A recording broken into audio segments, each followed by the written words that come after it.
Hello दोस्तों, आप सभी का बहुत बहुत स्वागत है आपके अपने चैनल मैथ्स विथ नीलम में। हमने बाल विकास, कुछ पर्यावरण के कुछ टॉपिक कवर किए थे। तो आज मैं आपके लिए लेकर के आई हूँ जीन प्याजे के बारे में सबसे ज़्यादा क्वेश्चंस पूछे जाते हैं। और जो जीन प्याजे हैं वो संज्ञानात्मक विकास के जनक माने जाते हैं। तो सबसे पहले तो हम जीन प्याजे के जिन क्वेश्चंस को कवर करने वाले हैं उन क्वेश्चंस को देखेंगे। जीन प्याजे विकासात्मक मनोविज्ञान का जनक कहा जाता है। जीन प्याजे को क्या कहा जाता है? विकासात्मक मनोविज्ञान का जनक। जीन प्याजे का जन्म हुआ था 1896। ये बिल्कुल बेसिक जानकारी है जो आप अगर याद रखेंगे तो अच्छा रहेगा। ये कहाँ से थे? ये थे आपके स्विट्जरलैंड से थे जीन प्याजे। और सबसे पहली जो इनकी पुस्तक थी language of thought of the child, जो इनकी पुस्तक लिखी गई the language of thought of the child. तो आपकी पहली बात यहाँ से ये निकल कर आ रही है कि विकासात्मक मनोविज्ञान के जनक कहे जाते हैं। ये दूसरी बात, ये स्विट्जरलैंड के थे। और तीसरी बात, इनकी जो पुस्तक थी the language of thought of the child. ठीक, अब हम आगे बढ़ते हैं। इन्होंने 4 अवस्थाएं बताई हैं। पहली आपकी जो अवस्था है वो है संवेदी प्रेरक अवस्था, जो कि 0 से लेकर 2 साल तक आपके बच्चे की होती है। 0 से लेकर 2 साल तक संवेदी पेशीय अवस्था, सेंसरी मोटार। पूर्व संक्रियात्मक अवस्था जो कि आपकी होती है 2 से 7 वर्ष। डायरेक्ट यहाँ से क्वेश्चन क्या आता है कि प्याजे की अवस्थाएं कौन कौन सी हैं, या संवेदी प्रेरक अवस्था कितने साल तक होती है, या पूर्व संक्रियात्मक अवस्था या मूर्त संक्रियात्मक अवस्था आपकी 7 से 12 होती है। और फिर है आपकी अमूर्त संक्रियात्मक अवस्था 12 से 15 वर्ष तक। अब हम इन सभी अवस्थाओं को थोड़ा डिटेल में देखने वाले हैं क्योंकि यहाँ से क्वेश्चंस बनते ही हैं। संवेदी पेशीय अवस्था जो कि आपके बच्चे के जन्म से लेकर 2 साल तक चलती है। अब इस अवस्था में बालक केवल अपनी संवेदनाओं, शारीरिक क्रियाओं की सहायता से ज्ञान अर्जित करता है। बालक कैसे ज्ञान अर्जित करता है? संवेदनाओं, शारीरिक क्रियाओं से ज्ञान अर्जित करता है। बच्चा जब जन्म लेता है तो उसके भीतर सहज क्रियाएं होती हैं। इन सहज क्रियाओं और ज्ञान इंद्रियों की सहायता से बच्चा वस्तुओं, ध्वनियों, स्पर्श, रसों, गंधों का अनुभव करता है। ठीक है, तो जो पहली आपकी जो अवस्था है संवेदी पेशीय अवस्था, इसमें संवेदनाएं, शारीरिक क्रियाएं और ध्वनि, स्पर्श, रसों और गंधों का अनुभव बच्चा करता है। और इन अनुभवों की पुनरावृत्ति के कारण वातावरण में उपस्थित उद्दीपकों की कुछ विशेषताओं से वह परिचित होता है। तो पहली जो आपकी अवस्था होती है संवेदी पेशीय अवस्था, जो कि आपकी जन्म से लेकर बच्चे की 2 वर्ष तक चलती है। और इस समय सिर्फ वो संवेदनाओं को समझता है जिनमें आपकी स्पर्श और गंध होती हैं। तो ये आपकी पहली अवस्था जो कि आपकी 0 से लेकर 2 वर्ष तक चलती है। दूसरी है आपकी पूर्व संक्रियात्मक अवस्था, ठीक, जो कि आपकी 2 से लेकर 7 वर्ष तक की होती है। पूर्व संक्रियात्मक अवस्था कहाँ से कहाँ तक होती है? आपकी 2 से लेकर 7 वर्ष तक की होती है। इस अवस्था में जो बालक होता है वो स्व केंद्रित व स्वार्थी ना होकर दूसरों के संपर्क से ज्ञान अर्जित करता है। आपकी जो पहली अवस्था थी उसमें बालक स्व केंद्रित और स्वार्थी माना जाता है क्योंकि वो अपने तक ही सीमित होता है। और जो आपकी दूसरी अवस्था है इसमें बालक स्व केंद्रित व स्वार्थी ना होकर दूसरों के संपर्क से, मतलब अब वो वातावरण के संपर्क में आना चाह रहा है। वो खेल खेलता है, अनुकरण करता है, आप जो बोलोगे वही वो बोलने का रिपीट करेगा। चित्र निर्माण करता है अपने हिसाब से, वो जिस जिस एज में होता है उस जिस तरीके से बना सकता है वो चित्र निर्माण करता है। भाषा के माध्यम से वस्तुओं के संबंध में अपनी जानकारी अधिकाधिक बढ़ाता है। वो भाषा के माध्यम से जितना हो सके वस्तुओं के बारे में अपनी जानकारी इकट्ठी करता है। धीरे धीरे वह प्रतीकों, चिन्हों को ग्रहण करता है, किंतु किसी भी कार्य का क्या संबंध होता है तथा तार्किक चिंतन के प्रति वह अनभिज्ञ होता है। मतलब इस अवस्था में जो 2 से 7 वर्ष की अवस्था होती है आपकी पूर्व संक्रियात्मक अवस्था, इस अवस्था में वो तार्किक चिंतन नहीं कर सकता, ना ही उसे पता होता है कि इसे किस तरह से किया जाता है। देखिए, सबसे पहले तो ये जो अवस्था है आपकी 2 से 7 वर्ष है। और इस अवस्था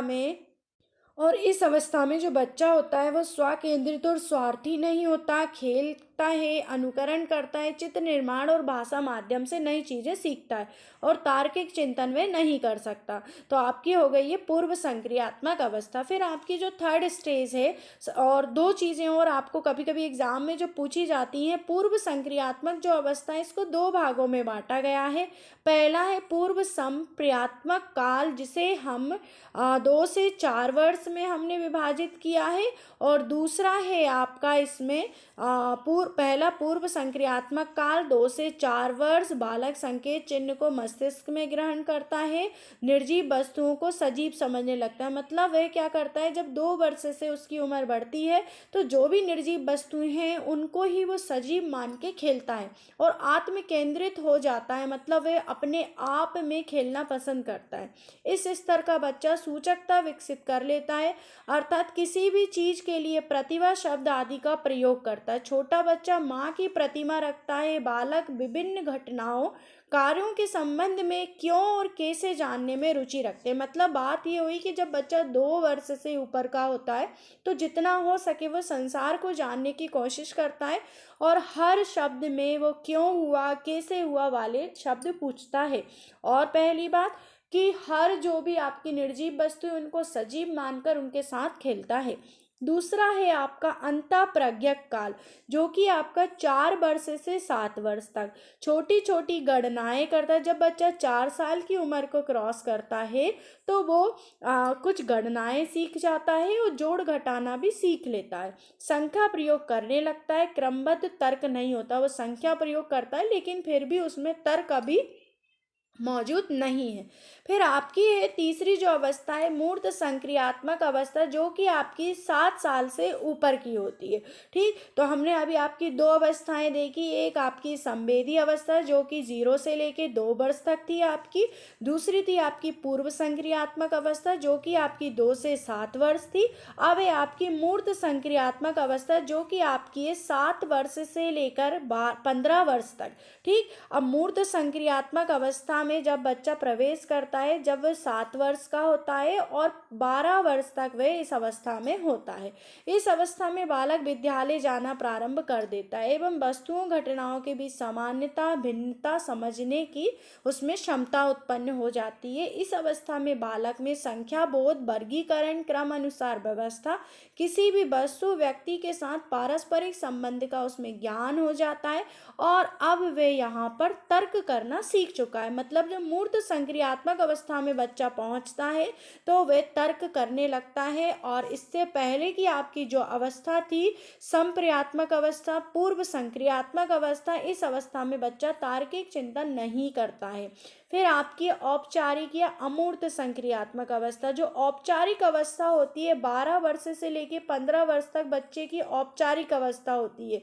12 वर्ष के बाद की अवस्था में जो होता है तार्किक चिंतन करता है बच्चा, उसमें समस्या समाधान की क्षमता विकसित हो जाती है, वास्तविक अवास्तविक में अंतर समझने लगता है और वास्तविक अनुभवों को काल्पनिक परिस्थितियों में ढालने की क्षमता का विकास कर लेता है। परिकल्पना विकसित करने की क्षमता होती है, विसंगतियों के संबंध में विचार करने लगता है और इस अवस्था को जीन पियाजे ने कहा है अंतर्ज्ञान की अवस्था। तो यदि आपका क्वेश्चन आता है अंतर्ज्ञान की अवस्था क्या होती है, तो अंतर्ज्ञान की जो अवस्था होती है वो आपकी औपचारिक या अमूर्त संक्रियात्मक अवस्था होती है। तो आज हमने जो जीन पियाजे है इसकी जो 4 अवस्थाएं, इन 4 अवस्था को देखा है। सबसे पहली बात, जीन पियाजे को हम विकासात्मक मनोविज्ञान का जनक कहते हैं। दूसरी आपकी बात ये स्विट्जरलैंड से है। तीसरा question the language of thought of the child इनकी पुस्तक थी। फिर इन्होंने 4 अवस्थाएं दी। संवेदी पेशीय, संवेदी पेशीय जब बच्चा 2 वर्ष तक का होता है तब आपकी अवस्था चलती है। इस अवस्था में बच्चा अपने आप में ही खेलना पसंद करता है, स्वकेंद्रीयता की प्रवृत्ति होती है। दूसरी है आपकी पूर्व पूर्व संक्रियात्मक अवस्था, जब बच्चा 2 वर्ष से ऊपर का होता है तो वह अनुकरण करता है, निर्जीव वस्तुओं को भी सजीव समझ के खेलता है। और इसको हमने 2 भागों में विभाजित किया था।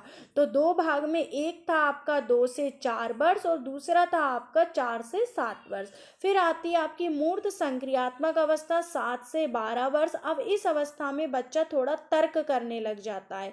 फिर आती है आपकी अमूर्त संक्रियात्मक अवस्था 12 से 15 वर्ष। तो देखिए प्याजे से संबंधित जो क्वेश्चंस आते हैं, पहली बात यही जो अवस्थाएं होती हैं चारों, इन चारों अवस्थाओं को आप अच्छे से याद रखिएगा। आप इनका स्क्रीनशॉट ले लें ताकि आप इन अवस्थाओं में कंफ्यूज नहीं हो। पहली आपकी सेंसरी मोटर 0 से 2 वर्ष, दूसरी आपकी प्री ऑपरेशनल एज 2 से 7 years, concrete operational 7 to 12 years and formal operational age is 12 to 15 years।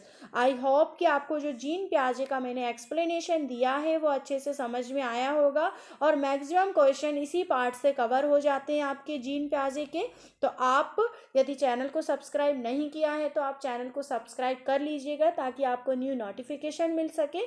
मैं आपको जो प्राइमरी टीचर वैकेंसी ग्रेड 3 की है उसका पूरा सिलेबस आपको कवर करने वाली हूँ। तो आज आप सभी का बहुत बहुत धन्यवाद इस लेक्चर को पूरा अंत तक देखने के लिए। जय हिंद, वंदे मातरम।